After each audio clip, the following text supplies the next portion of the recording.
So magandang gabi sa ating lahat at live po tayo. At galing pa tayo nagmisa sa isang patay. At on earth as it is in heaven.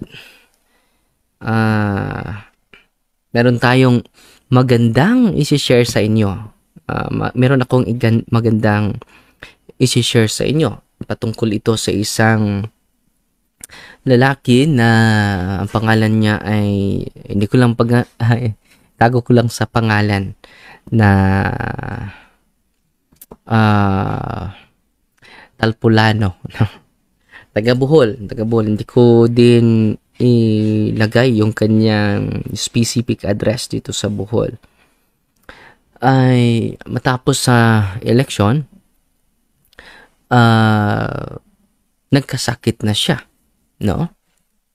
Lumaki na kanyang tiyan, pati na kanyang bayag, lumaki na din. Pati na yung mukha niya, namamagana. Pumupunta na sila sa doktor, pero walang findings eh. Alam nyo ba na na-confine siya sa mga hospital dito sa Tagbilaran? Confined sila for 2 weeks sa hospital, at yung bill sa hospital nila ay umabot na ng 200,000. Pero wala pa rin nakita na findings ang mga doktor. So, nalilito na sila. Bago natin ipatuloy yan, mga kapatid, magbasa muna tayo ng mga comments, no, galing sa ating mga mahal na taga-subaybay, no? Dahil maganda itong sharing ko sa inyo. Maka-inspire, no?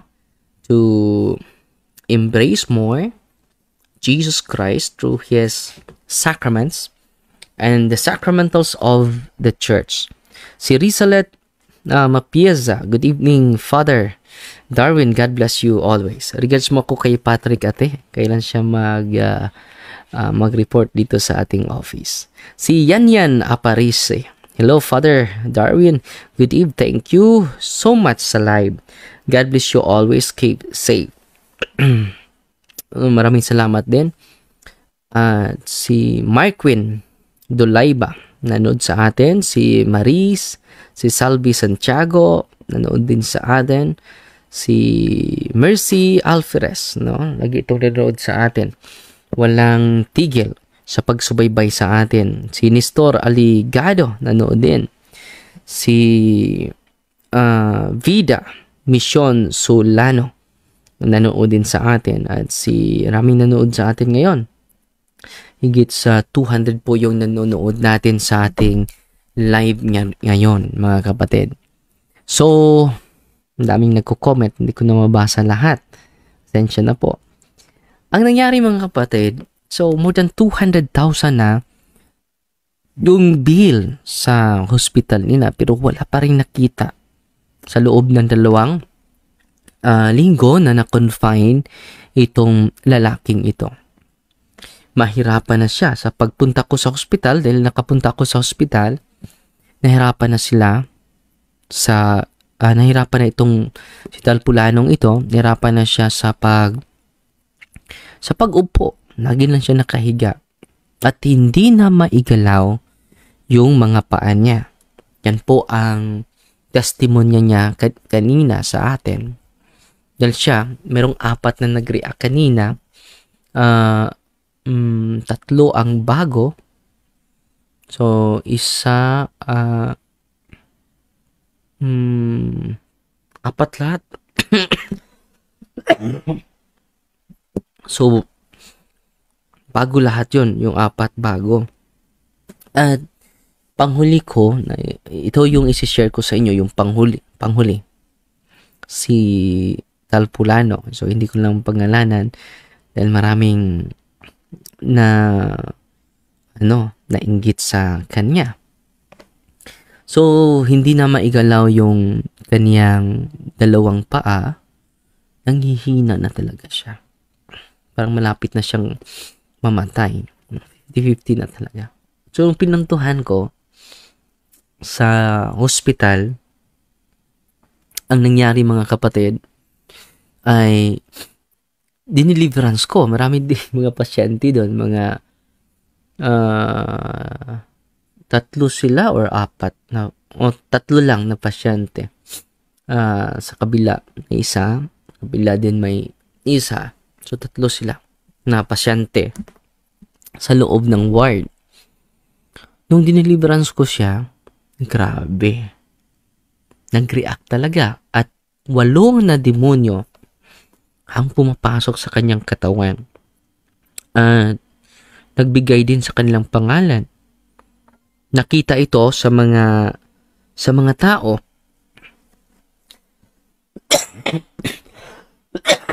Excuse me po. Liver of the month. Itong ubo natin, liver of the month. So, anong nangyari mga kapatid?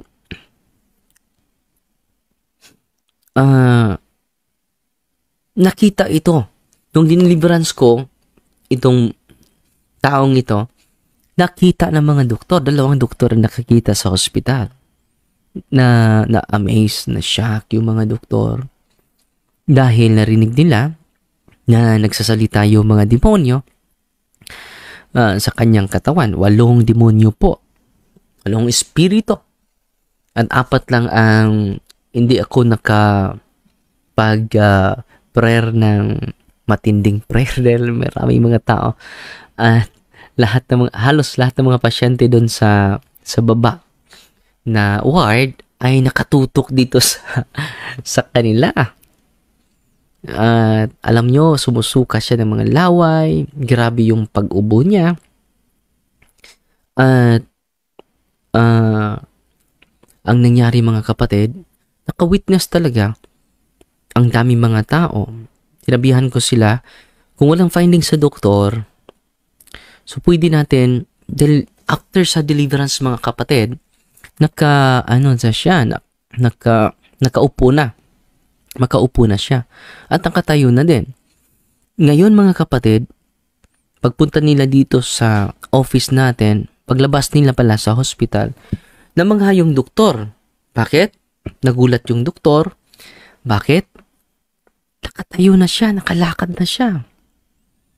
At sabi ng mga doktor, mga high doses na sa mga medicine ang binibigay namin sa iyo, pero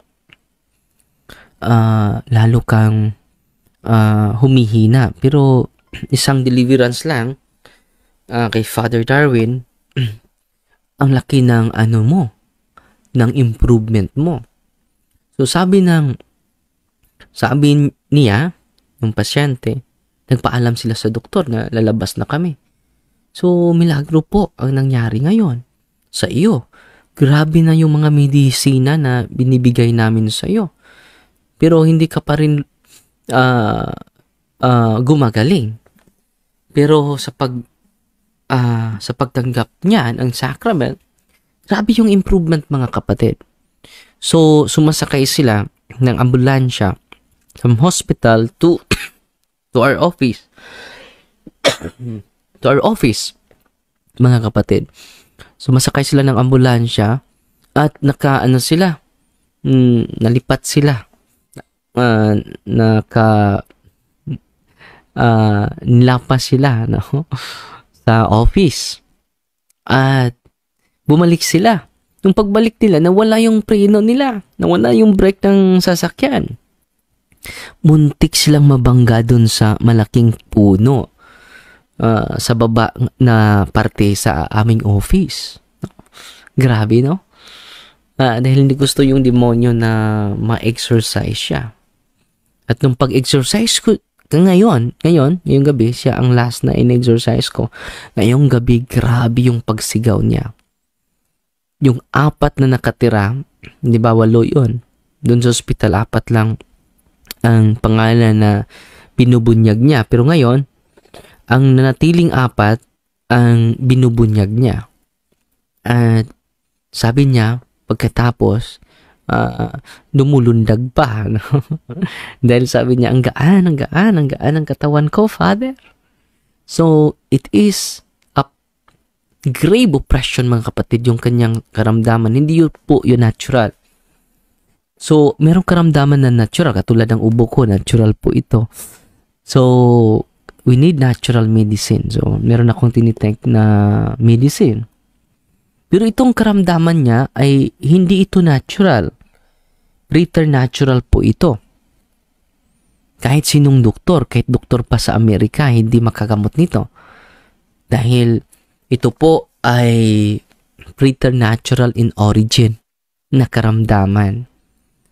At ngayon mga kapatid, binigyan natin siya ng series of deliverance ngayong linggong ito hanggang yung tiyan niya na malaki. Nung una namin pagkakita, ang laki ng kanyang mukha. Namamaga yung mukha niya, namamaga lahat ng parte ng katawan niya. Pero ngayon mga kapatid, dahan-dahan na bumabalik sa ordinaryo yung kanyang mukha, yung kanyang kamay, yung kanyang tiyan, unting-unti na lumiliit. Pero yung malaki pa yung mga paa niya at yung bayag niya, lumalaki pa rin. Pero dahan-dahan po, so binibigyan natin siya ng series of deliverance and exorcism po. So sobrang tuwa, sobrang galak itong mag-asawang ito na pumupunta sa office natin. At yan po, kung maraming pari na ma-educate natin sa deliverance, ang dami sanang matutulungan natin. No? Yung pag-bless ng mga sacramentals, deliverance prayer, lahat ng pari maka-deliverance. Lahat ng laigo maka-deliverance sa kanilang bahay, sa kanilang family circle. So kung matutunan ito, yan po ang tinuturo natin dito sa live natin, paano i-deliverance yung bahay ninyo. Dapat meron tayong gabay. Yung prayer of the church, sacramentals din yun. So grabe. Grabe talaga. Ma-amaze kayo. Yung deliverance prayer mga kapatid, hindi lang para sa possession. Dahil yung harassment ng demonyo ay hindi lang possession. Meron ding obsession. Negative yung pananaw mo sa buhay. Meron din, ang dami kong dapat i-share sa inyo, pero iisahin ko lang para hindi kayo malito. So, mga kapatid, sobra kong tuwa ngayon. Sobra kong saya ngayon. Araw-araw po, napupuno po ang puso ko sa kasiyahan at kagalakan na dulot sa ministry ni Kristo na isinishare natin dito sa ating live para ma-empower natin ang daming mga kaparian, ang mga hierarchy ng simbahan, pati na din tayo na nanonood ngayon. Dahil natatakot tayo gamitin yung mga sacramentals. Bakit ba tayo takot? Bakit ba tayo natatakot? Dahil yan sa kakulang ng kaalaman. Kung madagdagan yung kaalaman natin, according to Ernie Baron, knowledge is power po. So, hindi na tayo mamumuhay sa takot. Ang daming mga tao ngayon namumuhay sa takot.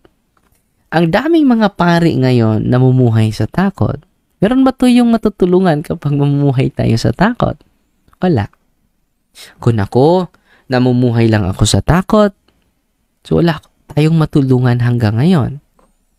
Activate your faith, not your fear. So sa lahat ng mga kapatid ko, ng mga kaparihan, huwag kayong matakot. Activate your faith. We can move mountains. So kahit yung mga balakid natin sa buhay ay parang bundok na, huwag kayong matakot. Activate your faith, not your fear, not your worries, not your anxiety. Activate your faith. Katulad ng mag-asawang ito, grabe, yung biyahe pa. Malayo. From Valencia to their town. Malayo. Pero ngayon, bumabiyahe because of their faith. They activate their faith. And by activating our faith, we can enjoy the supernatural power of God. We can enjoy the supernatural grace of God. We can enjoy the supernatural protection of God. We can enjoy the supernatural strength of God, healing, and consolation, mga kapatid. Grabe. So, sana mga kapatid, yan po ang rason ko na kahit gusto ko nang matulog ngayon na umaga, pero gusto kong i-share sa inyo yung kaligayahan na galing sa ministry ni Kristo po. Hindi maipagyabang, kundi yung kasiyahan ba? Yung kagalakan ng aking damdamin na aking makikita yung kapatid natin na nagdudusa for how many months, no? Pero 2 weeks sila sa hospital, pero wala pa ring remedy. Hindi pa rin na-alleviate yung karamdaman niya, no?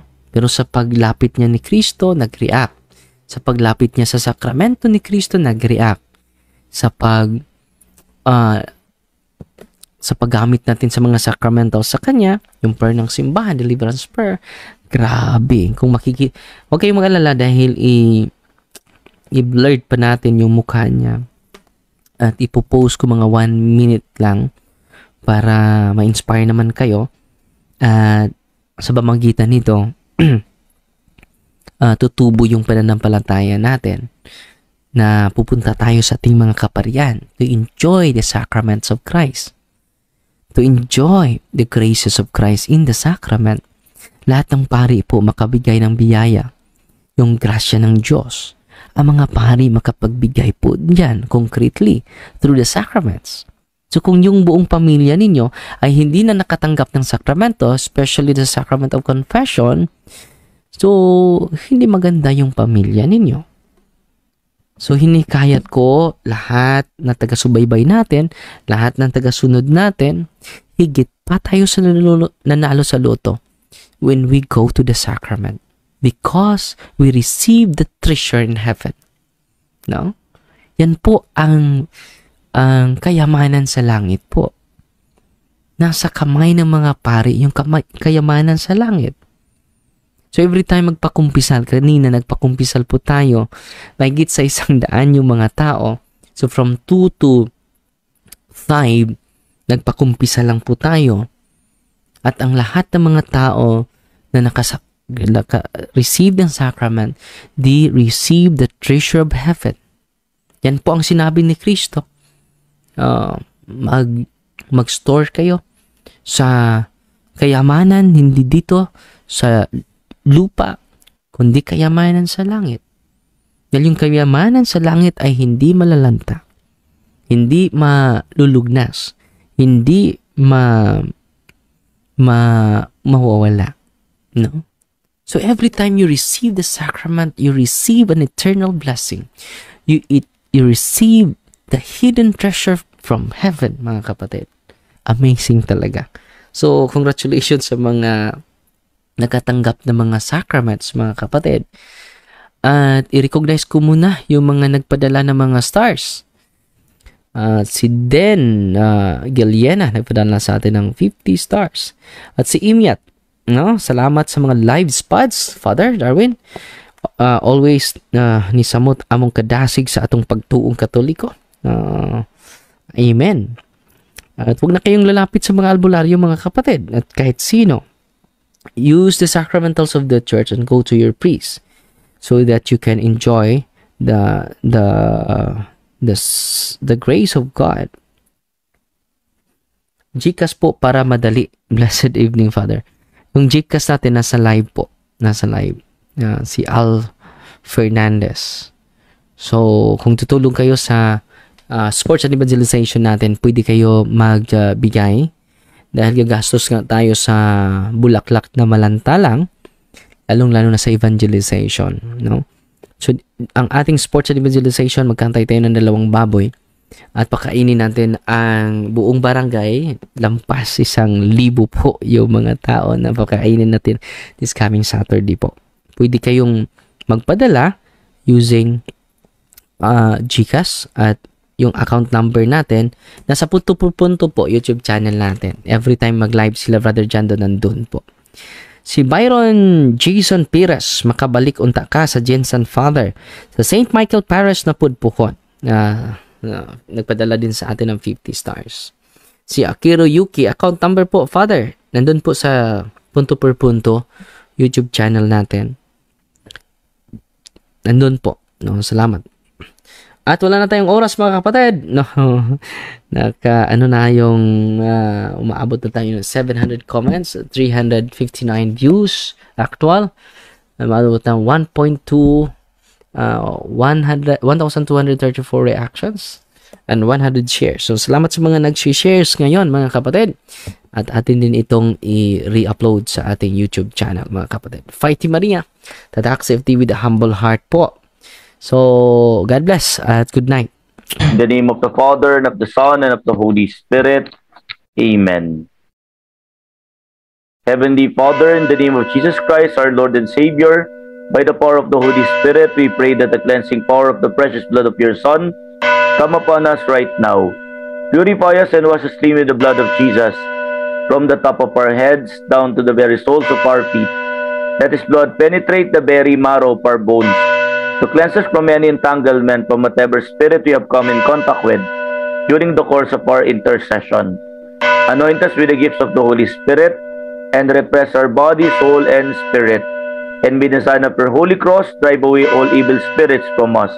In the name of the Father, and of the Son, and of the Holy Spirit. Amen. The Lord be with you, and with your spirit. May Almighty God bless you, protect you from all evil, and deliver you from all sickness. In the name of the Father, and of the Son, and of the Holy Spirit. Amen. To make His message known is our responsibility. So here we are to pledge our lives.